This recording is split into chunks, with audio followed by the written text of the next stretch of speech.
pessoas muito próximas, por pessoas dentro da nossa própria família, que nos enganam, nos abraçam, nos beijam, mas por debaixo do coração nos querem mal. Falam mal de nós nas escuras.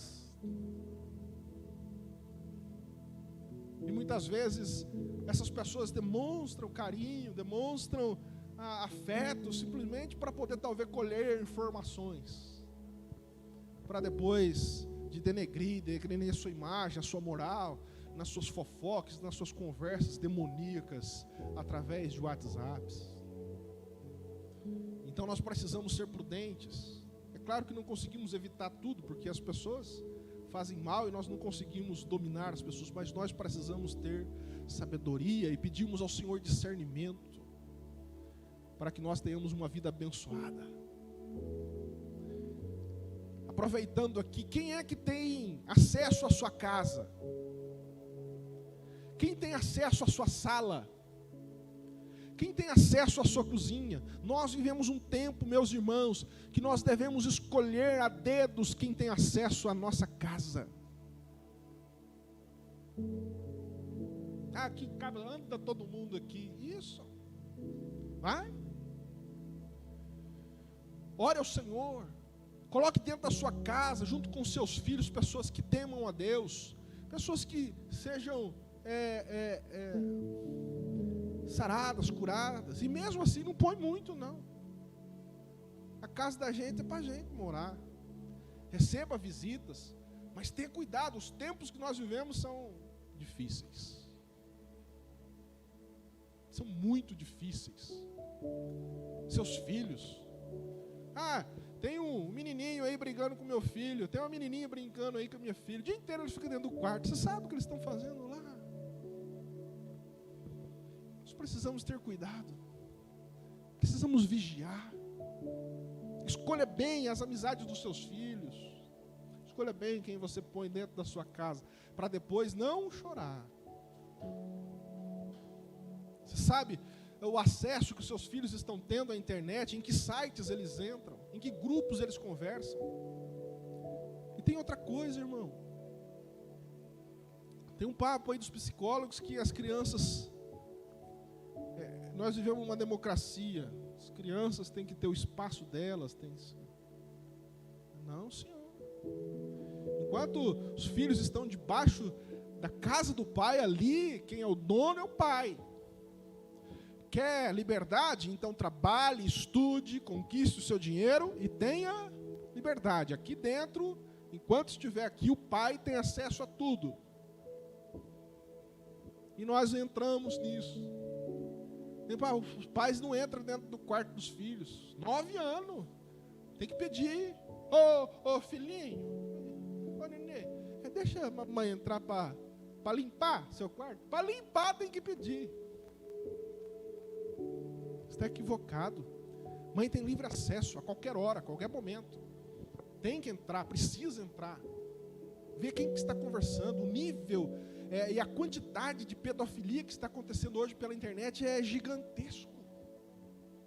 E às vezes nós até temos boas intenções, a gente vem para a igreja, somos pessoas de boa índole, bons religiosos, mas somos ingênuos e estamos entregando de graça os nossos filhos para a mão de Satanás.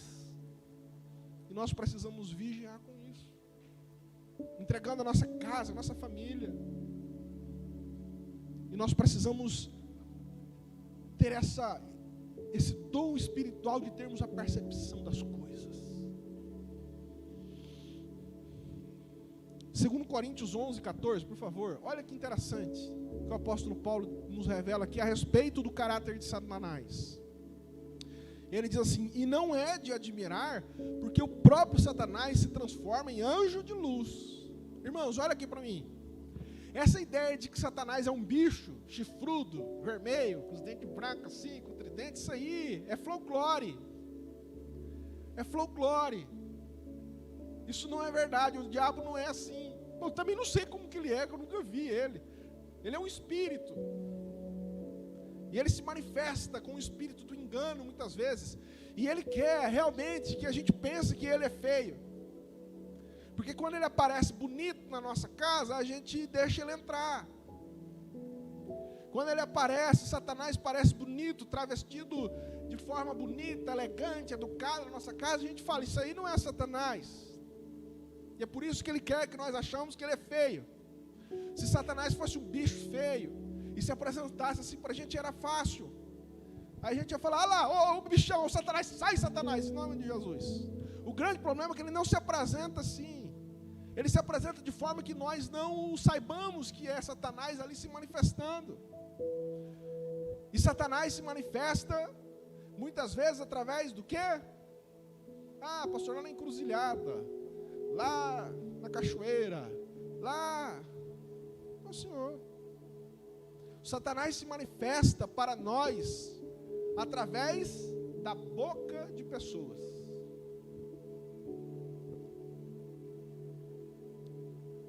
Mateus 16, 21, por favor, Léo.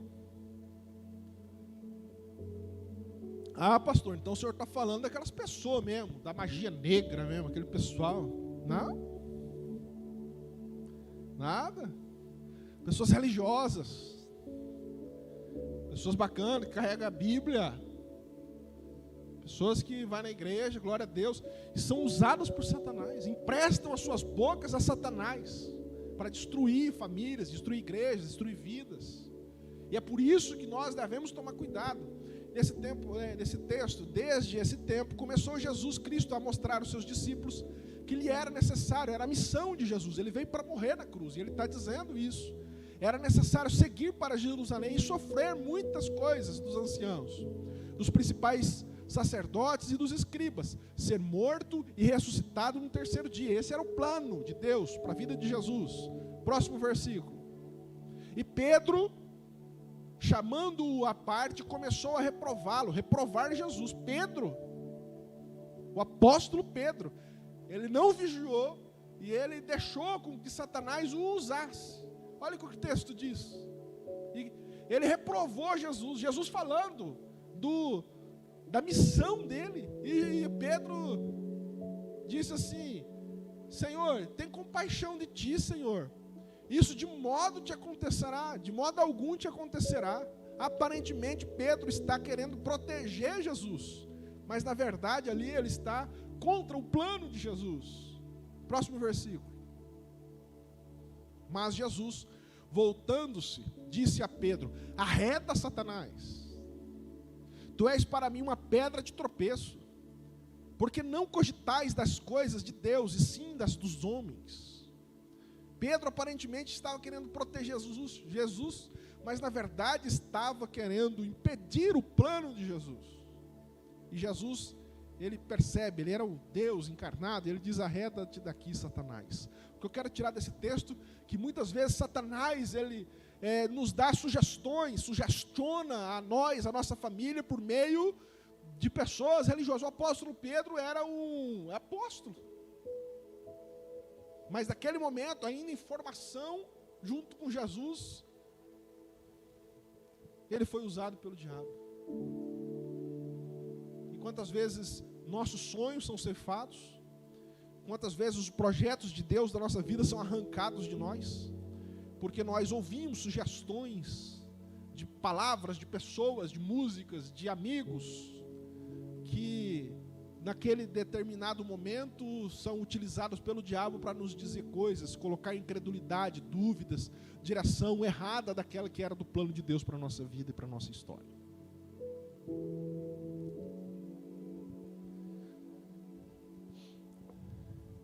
Pessoas que aparentemente parecem que querem o nosso bem. Sabe? Quando você sabe que uma coisa é errada, e aí sempre aparece alguém e fala assim: não, mas não é tão errado não. Vai lá e faz. Já não ouviu gente assim? Vai lá aqui, pai.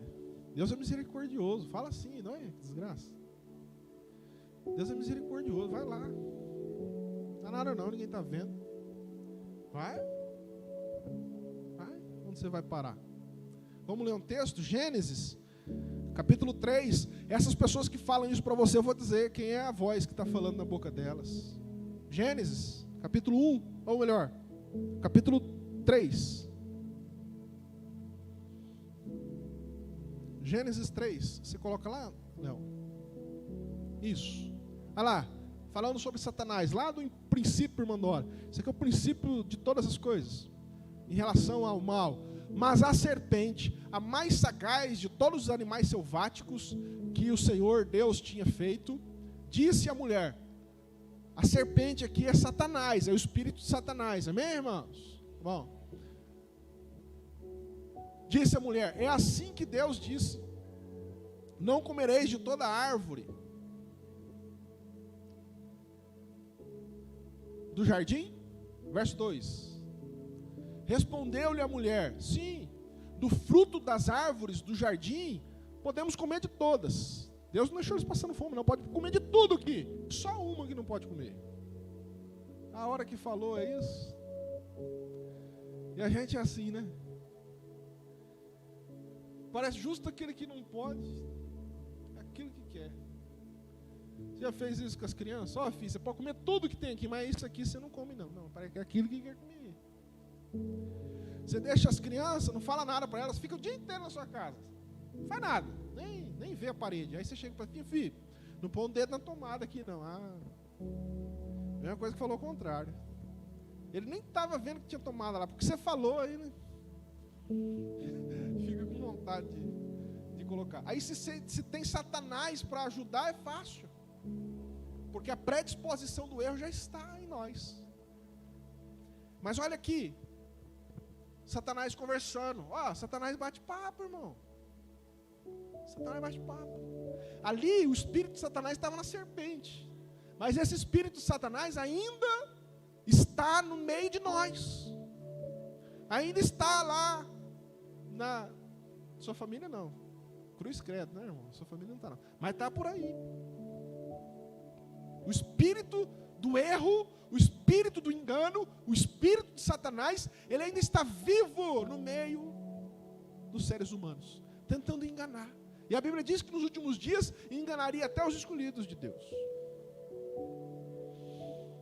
Olha lá, batendo papo. Mas do fruto da árvore que está no meio do jardim, disse Deus, a mulher falando, dele não comereis, nem tocareis nele, para que não morrais. Era uma pessoa aqui que conhecia a palavra de Deus. Não estou falando que ignorante aqui. Satanás perguntou para ela, viu, como que é o negócio da árvore? Ele falou, não, Deus falou que pode comer de tudo aqui, mas essa não é para comer. Conhecedora da palavra. E frequentadora de escola bíblica dominical. Sabia recitar o que Deus tinha dito. Não era pessoa ignorante, não. Mulher conhecedora. Pode passar, verso 3. Ou 4, melhor. Então, depois, a mulher fez a sua profissão de fé. Ela falou da palavra. Então a serpente disse à mulher, olha, depois de tudo que ela falou assim, Deus falou que vai morrer. Olha a posição da serpente. É certo que não morrereis. Eu vi uma frase esses dias atrás que eu achei muito interessante, que diz que nós vivemos um tempo em que as pessoas tolas estão falando com convicção, enquanto os sábios estão com dúvidas. Você pergunta lá no mundo, irmãos, todo mundo lá tem convicções.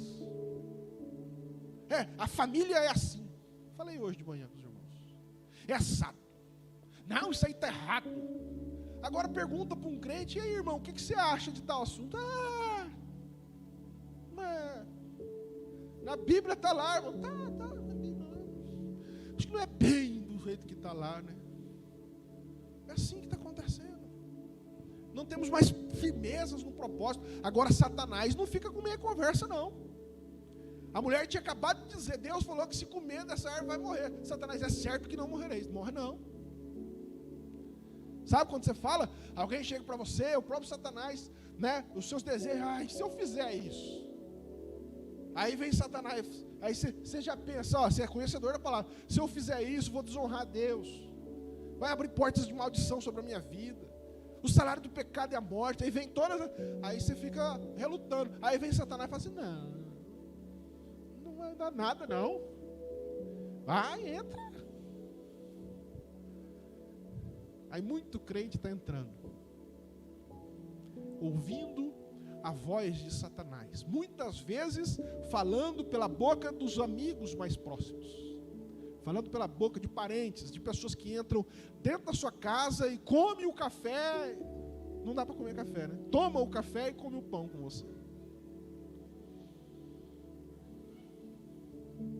Que nós não sejamos ignorantes, que nós não sejamos simples. É certo que não morrereis, diz a serpente. Vamos ler mais um versículo, Léo? Porque Deus sabe que no dia em que dele comerdes, ó, os argumentos de Satanás. Deus sabe que o dia que você comer dessa árvore aí, vos abrirão os olhos, e como Deus sereis conhecedores do bem e do mal. Ó. Esse argumento aqui é exatamente o que Deus tinha dito. Deus falou que se comesse, ele iria passar a conhecer o bem e o mal. Uma vez conhecendo o bem e o mal, fazendo o mal, seria julgado. Mas coloca de um jeito bonito. Deus, ele está com inveja do ser. Deus falou para você não fazer isso aí, que ele está com medo, você fica igual a ele. Por isso que ele falou isso aí. E aí vai lá, o ignorante, o trouxa, e faz o que o diabo quer.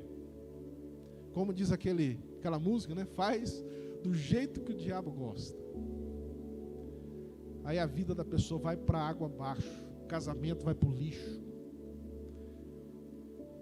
interrompe um ciclo de bênção na família, amaldiçoa a trajetória dos filhos que ficarão com a marca de um divórcio, de uma traição, arrebenta com tudo, por conta de dar vozes, ou melhor, dar ouvidos às vozes de Satanás. Nós vemos na Bíblia alguns exemplos de homens que tiveram o Espírito de Deus e o dom, a capacidade do Senhor de discernir as coisas em momentos complicadíssimos, em momentos em que parecia ser bom a coisa, mas não era. Eu quero trazer aqui à memória dos irmãos alguns textos. Léo, coloque 1 Reis capítulo 3, um texto bastante interessante. Acredito que os irmãos já ouviram pregações desse texto. Não poderia deixar de falar de Salomão, um homem com uma sabedoria extraordinária, um homem com um dom de discernimento das questões da vida. Olha que interessante essa história. Salomão aparentou-se com o faraó, rei do Egito, pois tomou por mulher. É isso mesmo?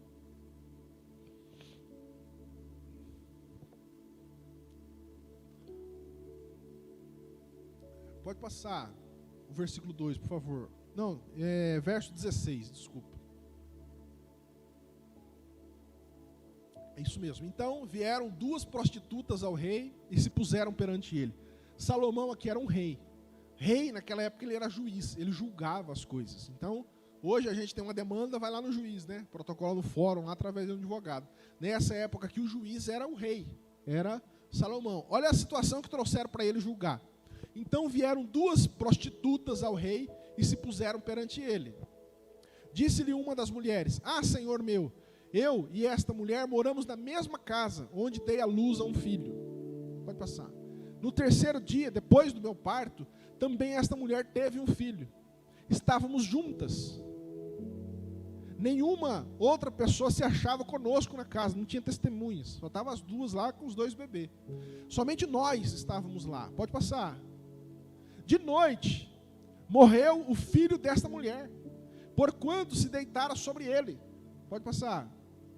Levantou-se à meia-noite, e enquanto eu dormia, a tua serva, a mulher tirou o meu filho do meu lado e deitou nos meus braços o filho dela, e a seu filho morto colocou nos meus braços. O irmão entendeu? Morreu o filho dela à noite, enquanto a outra dormia, pegou o neném morto, colocou do lado da mulher, e pegou o nenenzinho vivo e pegou para ela, e continuou dormindo. Verso 21. Levantando-me de madrugada, bem cedinho, para dar de mamar ao meu filho, eis que estava morto. Mas, reparando nele pela manhã, mãe é mãe. Esses dias eu vi uma brincadeira do irmão Nilton e a irmã Cláudia tentando conhecer os dois gêmeos, relando o rosto assim, né? Mãe, a hora que olhou para o nenê, sabe que é outro. Para nós, bebê é tudo igual, né? Mas para a mãe, sabe as diferenças que tem. A hora que ela olhou para o bebê, ela disse, esse aqui não é meu, não. Está morto, mas não é meu. A hora que olhou para o bebê da outra, disse, não, meu bebê é aquele lá que está vivo. E a mulher falou, não, quem morreu foi o seu, o meu está vivo. E essa mulher então procurou o rei para acertar essa situação. Ela queria o filho dela. Pode passar, verso 22. Então, disse a outra mulher, não, mas o vivo é meu filho, o teu é o morto. Porém esta disse, não, o morto é teu filho, o meu é o que vive. Assim falaram perante o rei. Então, olha a situação, estava lá o rei com 2 mães e uma só criança. E a decisão do rei era o quê? Julgar e dar uma sentença para quem ficaria o filho. E como que o Salomão ia saber? Quem que era a mãe verdadeira? Quem que estava falando a verdade? Olha que interessante. O verso 23, por favor. Então disse o rei, Salomão, olha que fantástico. Esta diz, este que vive é meu filho, e teu filho é o morto. Por outro lado, esta outra diz, não, o morto é teu filho, e o meu filho é o que vivo. Que eu acabei de explicar agora, 24. Disse mais o rei estava nesse impasse. Ele falou, trazei-me uma espada. Trouxeram uma espada diante do rei. Verso 25. É gostoso contar essa história para as criancinhas nas aulas. Disse o rei, dividi em 2 partes o menino vivo, e dai metade a uma mãe e metade a outra. Ué, tá com problema? Corta no meio aqui, ó. Fup. Ninguém vai brigar, fica metade para um, metade para o outro, mas morto, né? Verso 26. E o rei, irmão, naquela época o rei mandava fazer e fazia mesmo. O rei era a lei. Então, quando o rapaz estava trazendo a espada lá, pô menino aí, nós vamos cortar. Traz a espada, aquela tensão de que ia matar o garoto para metade levar para cada mãe. Então a mulher cujo filho era o vivo, quer dizer, a mãe verdadeira, quando viu aquela situação, olha lá, porque o amor materno se aguçou por seu filho e disse, Senhor meu, dai-lhe o menino vivo, e por modo nenhum mateis. Porém a outra que não era mãe dizia, nem meu e nem teu, corta no meio. 27. Então respondeu o rei, dai a criança, a primeira, o menino vivo. Não o mateis, porque esta é a sua mãe. Por que o rei soube que aquela era mãe? Porque ele falou, mesmo que eu não fique com meu filho, mas pelo menos ele fica vivo. Eu fico de vez em quando, eu passo lá e vejo ele crescendo com outra mãe, mas não vai matar o meu filho. Eu prefiro não tê-lo e deixá-lo vivo. Agora outra mãe que já estava com o filho dele morto, para ela queria ver sangue, né? E o rei então teve aquela sabedoria e disse, não, dei o menino à primeira mulher. Quantas vezes, irmãos, essa história acontece dentro da nossa casa? Não exatamente como isso. Eu estou colocando essa história porque o discernimento, ele é a capacidade de julgar. A palavra no grego, eu até marquei aqui, só para vocês acharem que eu sou esperto. É diacrisis, a palavra grega. Significa capacidade de julgar o certo. Quantas vezes diante da nossa casa nós temos situações em que nós precisamos julgar? Qual é o certo? E não é só em pessoas. O qual é o certo? É mudar de cidade ou ficar aqui? É comprar o carro ou vender o carro ou ficar com o carro que está? A gente vai sair de férias no meio dessa pandemia? A gente vai ou não vai? Mas o fulano lá foi. Não. Mas a situação aqui é outra. Há situações próprias da casa. Nós vamos para a igreja. O nosso filho pediu para ir para uma festa. Nós vamos deixá-los ir ou não? Qual que é o certo? Não, não vai deixar não. Você vai criar um monstrinho lá. A primeira oportunidade que ele tiver para sair, ele nunca mais volta. Então qual que é o certo? É abrir muito, é reter muito. Como que é fazer a coisa certa? Isso é necessário ter discernimento. Não há uma cartilha pronta. Não há uma fórmula pronta para ter casamento feliz, para ter empreendimento próspero, para ter criação de filhos correta. É necessário pedir ao Senhor o discernimento para bem conduzirmos a nossa vida e conduzirmos a vida da nossa casa. Lá em Provérbios 26, verso 4 e 5, eu sempre falo aqui dos irmãos desses dois versículos. No verso 4, Salomão fala assim: não responda o tolo segundo a sua tolice. Aí no verso 5 fala assim: responda o tolo segundo a sua tolice. Se fosse Salomão dando aula para a gente, eu ia levantar a mão. Ô professor Salomão, é para responder o tolo segundo a sua tolice? Ou não é para responder o tolo a sua tolice? O senhor falou as duas coisas não é possível fazer junto, ou é uma coisa ou é outra. E ele vai dizer o seguinte: você tenha discernimento. Nem sempre uma coisa é certa para sempre. De repente, essa semana, para aquilo você tem que fazer não, falar não. Semana que vem talvez você tenha que falar sim. Mas quando falar não e quando falar sim? Não sei. Você precisa pedir ao Senhor discernimento. Você precisa ter uma vida de intimidade com Deus. Você precisa pedir ao Senhor que lhe dê essa capacitação espiritual para bem discernir, para bem julgar as decisões dentro da sua casa. Tem um outro texto de Jesus, Mateus 22, eu vou passar rápido, irmãos, mas eu acho tão importante essa mensagem. Quantas pessoas estão sofrendo por serem ingênuas, sabe? Pessoas até cheias de Deus, conhecem a Bíblia, tudo, ora, pessoas boas, trabalham, têm família, mas sofrem, porque são ingênuas espiritualmente, facilmente enganadas por Satanás.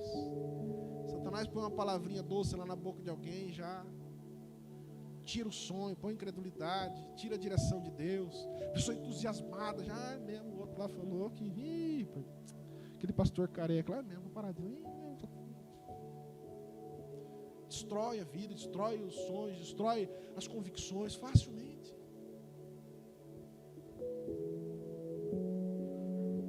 Mateus 22, 15 e 21. 15 a 21. Esse texto aqui é fantástico, que mostra Jesus também tendo discernimento. Então, retirando-se os fariseus, consultaram entre si como surpreenderiam em alguma palavra Jesus. Só para os irmãos entenderem aqui, como eles queriam surpreender Jesus, não é surpreender do jeito bom, né? Tem uma outra tradução que faz como eles iam pegar Jesus. Eles conversaram, como que nós vamos colocar Jesus em dificuldade? Nós queremos armar uma para ele, esse é o termo aqui. E enviaram-lhes discípulos juntamente com os herodianos. Aqui eram os fariseus e herodianos. Eles eram partidos políticos da época contrários, mas contra Jesus eles se uniram. Para dizer-lhe: mestre, sabemos que és verdadeiro e que ensinas o caminho de Deus, de acordo com a verdade. Olha, irmão, Satanás, ele começa elogiando, né? Sabemos que tu és mestre. Tu ensinas o caminho de Deus, de acordo com a verdade. E tudo isso aqui era trampa, irmã Dora. Não tem nada de verdade aqui. Sem te importares com quem quer que seja, porque não olhas a aparência dos homens. Dize-nos, pois, olha a pergunta que eles fazem: que te parece? É lícito pagar tributo a César ou não? Por que essa pergunta aqui ela perigosa? Porque se Jesus fala, não tem que pagar nada para César, não. César é o imperador romano, não tem que pagar imposto, não. Tem que só dar a Deus. O que queriam acusar Jesus? De fazer motim contra o império. Jesus estaria, além de praticar um crime, iria ser preso, iria ser perseguido, não em nome da justiça, em nome de Deus, em nome da salvação. Ele seria perseguido porque na hora iriam prendê-lo, levá-lo ao cárcere, dizendo: está vendo? Ele é um que se levanta contra César. Então, se Jesus fala que não pode pagar imposto a César, ele tinha um problema. Agora, se ele fala, não, tem que pagar imposto a César, sim, eles iam, está vendo? Esse homem aqui não tem nada de Deus. As coisas não tem que dar para Deus, tem que dar para César. O Deus dele é César. Qualquer coisa que Jesus respondesse ali, ele ia ter consequências. Olha o que Jesus responde: Jesus, porém, conhecendo-lhes a malícia, isso é discernimento. Diante de uma situação que te colocam, irmão, Irmão, não seja ingênuo, irmão. Ô, irmã. Sabe aquele papo, bate-papo bacana que você está lá? Tem um monte de gente jogando isca para você. Falando você falar coisas que vai te complicar, que vai te comprometer. E o sei lá alegrando. Aquela lingona fala um monte de coisa, se compromete até a terceira geração. Tenha sabedoria. Mas Jesus, conhecendo a malícia daquelas pessoas, respondeu: por que me experimentais, seus hipócritas? Olha, irmão, já pensou? Você conversando lá com seu parente, lá, sou hipócrita. Mas dá vontade às vezes, viu? Eu fico com a minha língua coçando às vezes. Ah, miserável.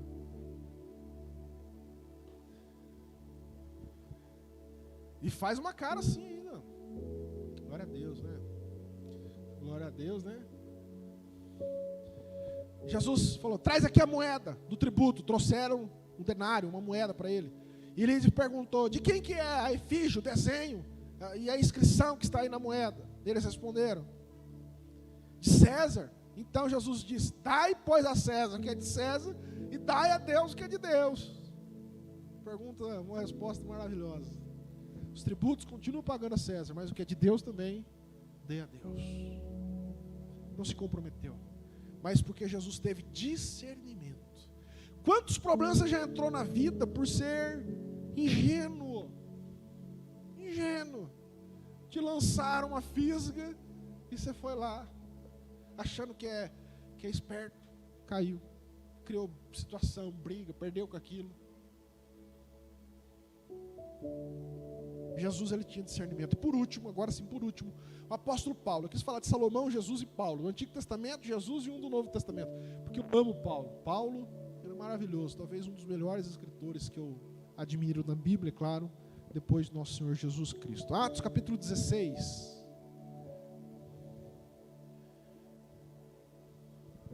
Vocês vão ficar bom de Bíblia hoje. Eu li bastante Bíblia, né, irmão Dora? Olha lá. Atos 16.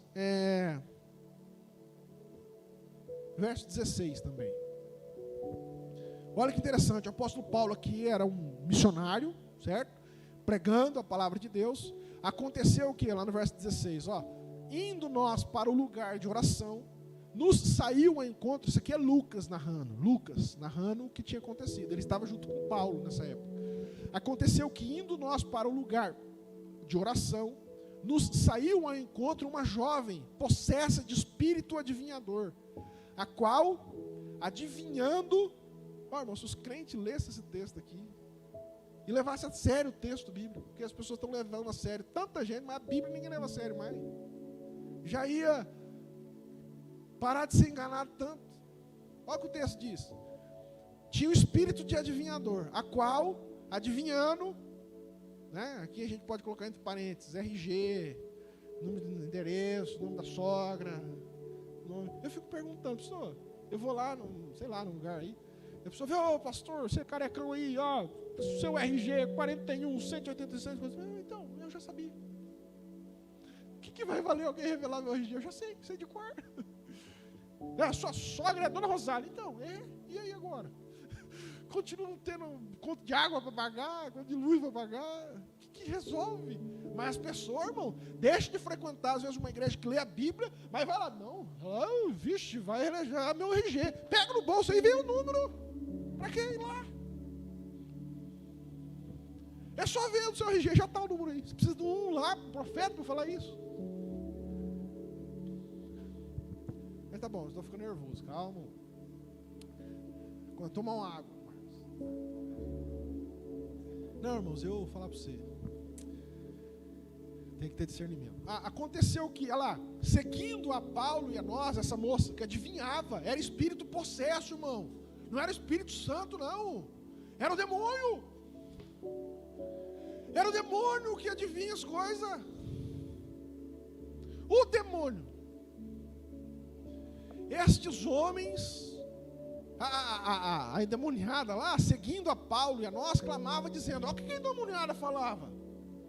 Não falava coisa feia não, irmã Dora. gritando, coisa palavrão, não. Os endemoniados de hoje, a gente se engana, né?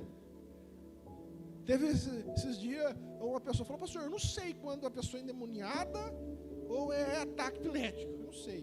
Porque na cabeça da gente, é demoniado só aquele que faz assim, não. Isso aí é também. Mas esse demônio aí é fácil de saber. O duro é o endemoniado que não torta a cara, irmão. Um monte de endemoniado que fala com você todo dia, cheio de demônio no couro, enganando, recitando versículo da Bíblia. Olha o que a endemoniada falava aqui. Era o demônio que estava falando pela boca dela. Está escrito na Bíblia, irmão. Não foi eu que escrevi isso aí, não. Olha lá, na Bíblia, ó. Estes homens são servos do Deus Altíssimo e vos anunciam o caminho da salvação. Endemoniado, o demônio falando. Ó, falando, os apóstolos, esses são filhos, eles anunciam Deus Altíssimo para vocês. Parecia correto, mas havia uma intenção maligna. Qual que era a intenção dela? Era se juntar ao mesmo grupo e fazer com que as pessoas pensassem que ela também era do grupo dos apóstolos, que ela fazia aquilo em nome de Jesus. Essa era a intenção dela. Próximo versículo. Isto se repetia por muitos dias. Muito dia. Oh, servo do Deus Altíssimo. E a endemoniada atrás de Paulo. Paulo era fantástico. Maravilhoso, Paulo. Então Paulo já indignado. Paulo ficou com a testa vermelha. Ficou bravo, hein? Essa menina enchendo o saco aí. Olha lá, ficou indignado. E voltando-se, disse ao espírito. Falou ao demônio que estava naquela moça. Em nome de Jesus Cristo, eu te mando, espírito. Tira-te dela. E ela, na mesma hora, e ele, o demônio, na mesma hora, saiu daquela mulher. Era o demônio falando. E quantas vezes o demônio está falando versículo no nosso meio aí, e no meio das coisas aparentemente religiosas, estão inculcando coisas na sua cabeça, te desviando do propósito de Deus, colocando incredulidade, fazendo com que você fique mais longe de Jesus. Se a gente ler o texto, não vamos ler. Se a gente seguir lendo o texto, os homens que patrocinavam ela ficaram muito bravos com Jesus, porque ela não tinha mais o espírito de adivinhação. E eles ganhavam dinheiro com isso. Fazia congresso e ela ia lá pregar no congresso. Aí pararam. Não davam mais para tirar a oferta do congresso. Ficaram bravos com Jesus, porque ela já não mais adivinhava, pelo poder de Satanás. Terminando, tem muita gente. Irmãos, saiba que tem muita gente. O diabo não parou de trabalhar. Não parou. E o diabo veio senão para matar, roubar e destruir. Tem muita gente usada por Satanás querendo destruir você. Querendo destruir a sua vida, a sua fé, a sua família. Colocar confusão na sua cabeça. Confusão na cabeça dos seus filhos. Desvirtuar você da palavra de Deus. E essas pessoas não te querem bem. Na hora que você cair no buraco, elas não vão te tirar de lá. E muitas vezes nós estamos sendo enganados. Expulse, no nome de Jesus, esses inimigos da sua casa. Expulse essas coisas que estão trazendo malignidade para dentro da sua vida, das suas emoções, das suas convicções. Não deixe Satanás te enganar, não. Seguir Jesus ainda é a melhor coisa. Seja homem, seja uma mulher de Deus, siga a palavra do Senhor. Ame essa palavra. Busque e medite nela dia e noite. E você terá uma vida feliz. Não se deixe enganar. Nós vamos orar. Se coloque em pé no nome de Jesus.